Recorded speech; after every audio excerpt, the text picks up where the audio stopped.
Did Lance have to go through cancer to become Lance Armstrong and have that success? I know there were physical things that had happened as well. Yeah, I think the one thing here that, Lance is a very philosophical guy, and he's a bit radioactive in terms of how he's received by people, And so with that, the one thing that I can say about him is that he would never expect people to do more than he would do 10 times over. But I would also say that, on the cancer side of it, when you faced something so potentially lethal to you, it changes how you look at life because, a couple things that he said that I think are worth repeating, like pain is temporary, but quitting is forever. Or when you get a second chance, you go all the way. I get that from his context, but I felt that at his physical best, that when you face something so bad, like you just imagine you got cancer in your brain, 15 golf ball size metastasis, cancer's in your lungs, you've got it in your abdomen, you got a testicle the size of a lemon. I mean, to give yourself odds of survival, that's pretty generous, quite honestly. And to say that on the other side of that, I never felt that Lance thought that maybe the pain that he was experiencing on a bicycle, I mean, bicycle racing is all about pain.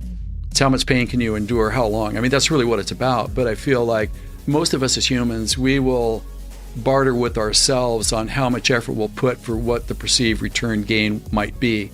So there's always a bartering. I'll give 100% of myself if you give me 90% chance of X, right?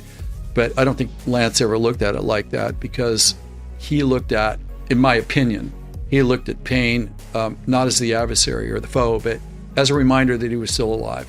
And I feel like that was a privilege to be able to experience it because I don't know anybody that would experience it in that way.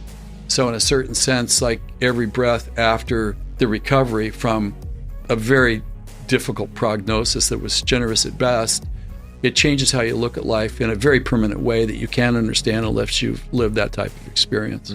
Would he have needed to have been involved in a domain like cycling and the Tour de France? Like could he have been just as successful, say, in the corporate world if that was his domain that he chose? Well, I think we all have a natural gravity towards those things that we're best at, whether it's locker room or boardroom. I don't think that it really matters. What does matter is did we show up and be of service to our highest calling and where our assets would provide us with the highest quality of life, but also serve as an example to other people what's possible.